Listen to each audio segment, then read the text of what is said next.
Agatha Christie was an English crime novelist. Most of her novels revolve around the investigations of Hercule Poirot and Jane Marple. The youngest of three siblings, she was educated at home by her mother, who encouraged her daughter to write. She wrote her first crime novel, The Mysterious Affair at Styles, as the result of a challenge from her sister Madge.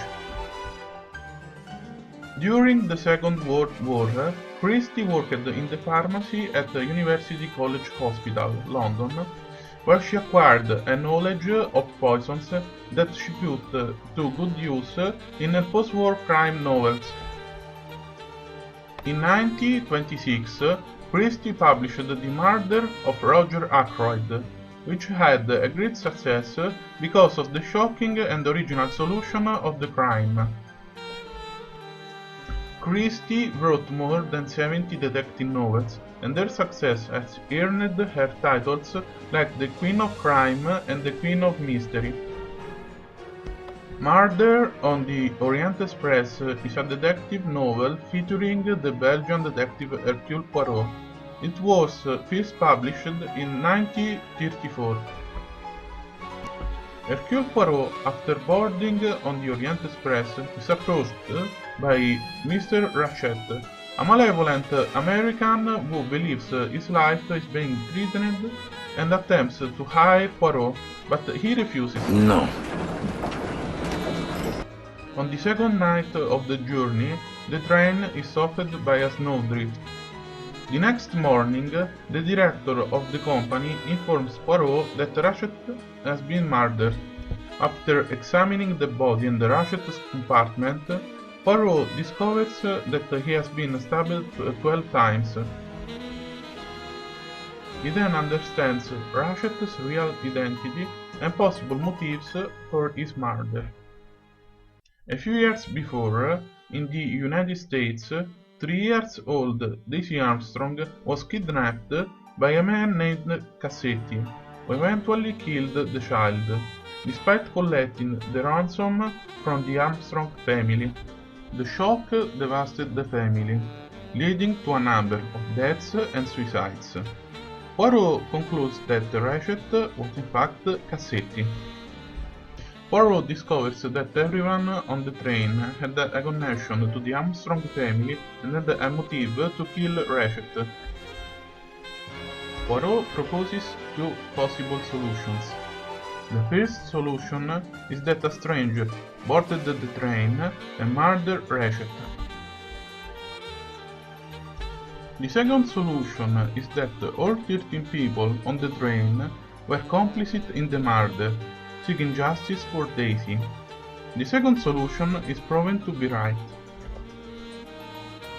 There are many adaptations of this novel, such as movies or plays. The most faithful movie adaptation was made in 2010, with David Suchet portraying Hercule Poirot. Generally faithful to the original story, it has a number of differences in the details.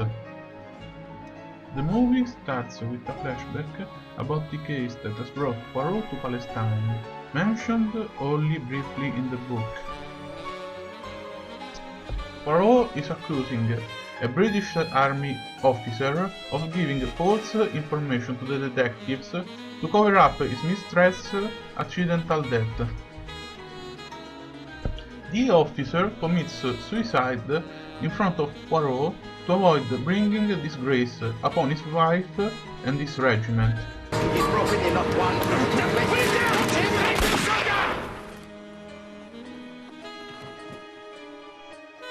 Back on the Orient Express, changes concerning the characters have been made. Cyrus Hardman is omitted from the story, and Dr. Constantine takes his place among the jury. Antonio Foscarelli in the movie becomes the lover of the maid. Some characters' connections to the Armstrong family have been changed. as well as their role in the story. Constantine, for example, has a bigger role in the investigation that he has in the book, and he attempts to draw Poirot's attention to the theory of a single assassin. Other changes have been made in terms of characters. Greta Olson is a middle-aged woman in the novel, but she's a woman in her 20s in the movie. Elena's maiden name is changed from Goldenberg to Watterson. Pratchett's murder is made more violent. In the book he is dragged, so he's unconscious where the 12 murderers stab him. In the movie the drag paralyzes him, but leaves him fully conscious of his own execution as the 12 passengers stab him one after the other, and one of them, Princess Natalia Dragomirov, tells him exactly who they are and why they are killing him. That baby must have been so scared when you killed her.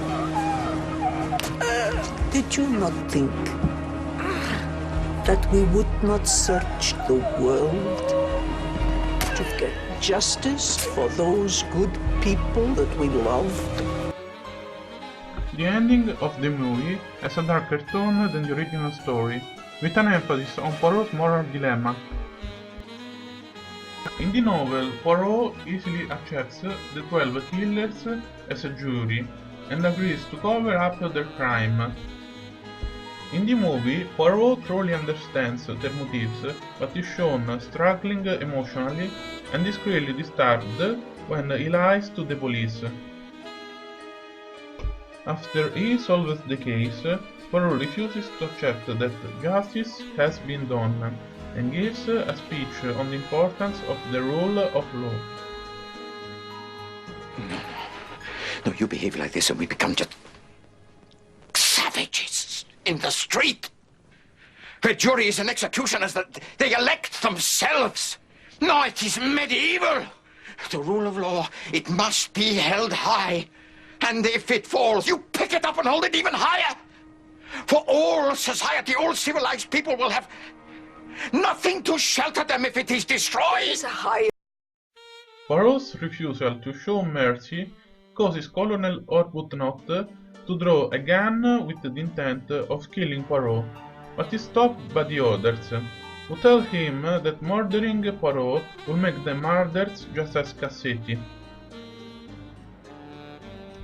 This culminates in Poirot presenting the police with the false solution of one single assassin who escaped from the train.